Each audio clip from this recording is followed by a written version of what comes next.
hoje era a Evelise. Aí eu troquei com ela porque ela não podia hoje. Eu ia ser no final do mês, então vai ser no final do mês, eu estou hoje aqui de novo. Amém.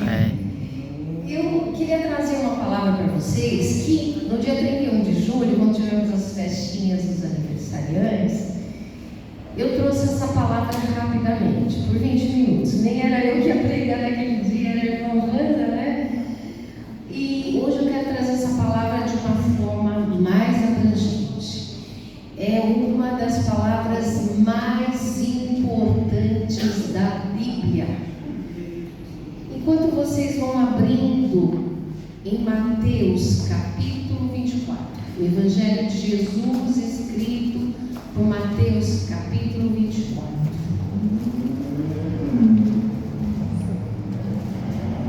Amém? Glória a Deus.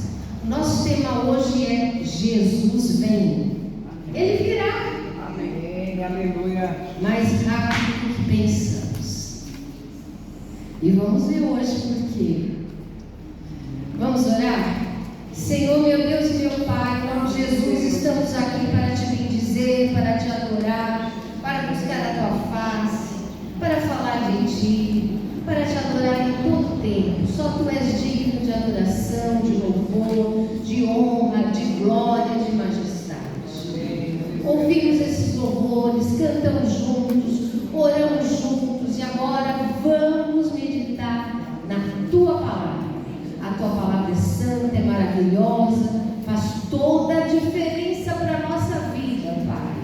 Senhor, que o teu Espírito Santo adentre nos nossos corações com a tua palavra, nos revele a verdade da tua palavra, o que temos hoje a tratar, é um tema tão sério, tão, Senhor, preeminente, algo tão urgente para a igreja do Senhor Jesus, para esta terra, Pai.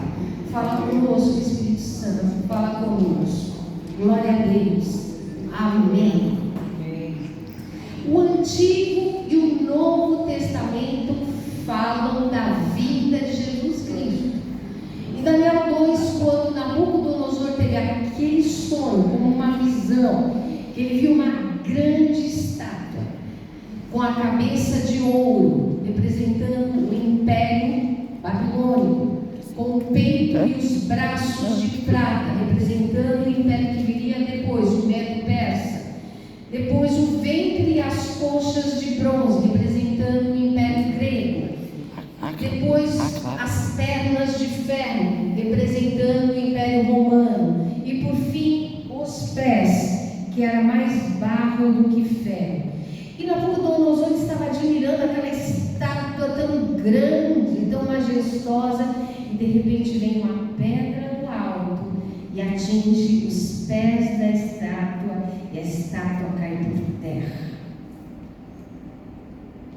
A estátua tinha sua base pés de barro.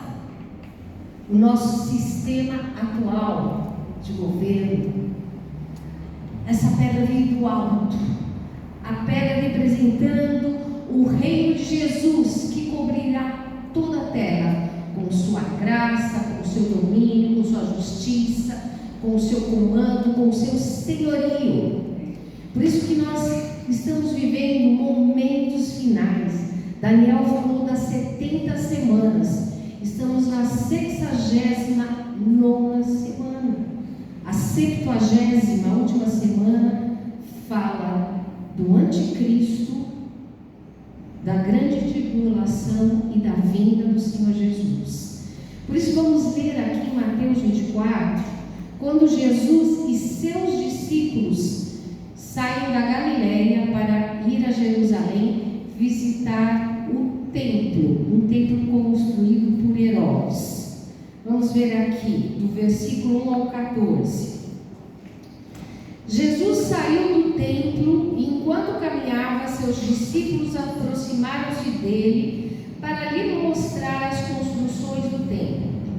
Pois estão vendo tudo isso? Perguntou Jesus. Eu lhes garanto que não ficará aqui pedra sobre pedra, serão todas derrubadas. Tendo Jesus se assentado no Monte das Oliveiras, os discípulos dirigiram a ele em particular e disseram: dize-nos quando acontecerão essas coisas e qual será o sinal da tua vinda e do fim dos tempos? Jesus respondeu: cuidado, que ninguém os engane, pois muitos virão em meu nome dizendo: eu sou o Cristo, e enganarão a muitos. Vocês ouvirão falar de guerras, rumores de guerras, mas não tenham medo. É necessário que as coisas aconteçam, mas ainda não é o fim. Nação se levantará contra nação e reino contra reino. Haverá fomes, terremotos em vários lugares. Tudo isso será início das dores. Então eles os entregarão para serem perseguidos e condenados à morte. E vocês serão odiados por todas as nações por minha causa. Naquele tempo muitos ficarão escandalizados, trairão e odiarão uns aos outros. E numerosos falsos profetas surgirão e enganarão a muitos. Devido ao aumento da maldade, o amor de muitos esfriará. Mas aquele que perseverar até o fim será salvo. E este evangelho do reino será pregado em todo o mundo como testemunho a todas as nações, então virá o fim. Amém? Oh Senhor, glória a Deus. Vocês sabem que em Jerusalém o primeiro templo foi construído por Salomão, com as diretrizes de seu pai Davi, tudo que foi dado por Deus, um templo maravilhoso, glorioso. Depois houve a destruição desse templo pelo Nabucodonosor, quando a invasão da Babilônia aconteceu em Israel, em Jerusalém. Houve a reconstrução desse templo na época de Esdras e Neemias, eles já estavam na época do Império Medo-Persa.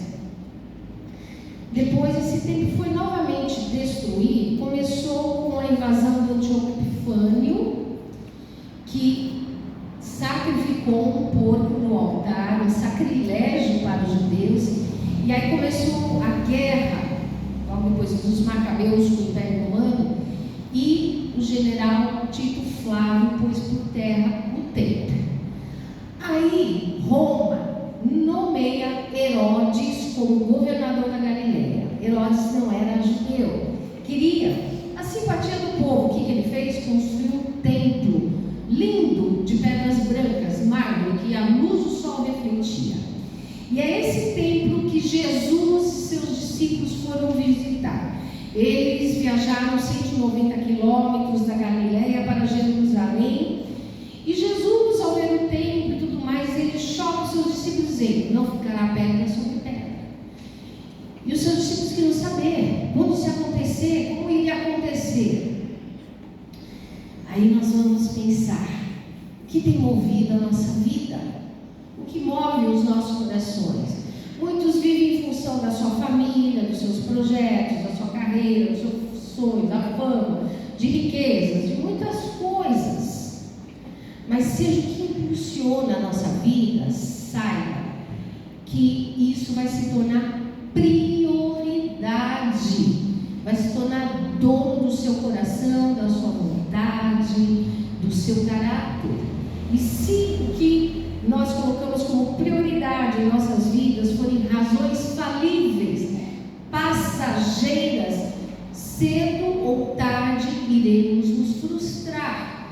Por isso nós devemos colocar a prioridade em Cristo, devemos viver pela fé no Senhor Jesus, pois quando todas as coisas passarem, nós continuaremos de pé pela fé que temos nele. É isso que a palavra nos ensina. Infelizmente, nós estamos sendo bem treinados para essa vida aqui da terra. Tudo bem, nós temos que lutar para essa vida, mas o foco não pode ser essa vida. Hebreus capítulo 11, como em muitos lugares na Bíblia, diz que a nossa pátria é o céu. A.W. Tozer falou que o homem é um cidadão do céu, vivendo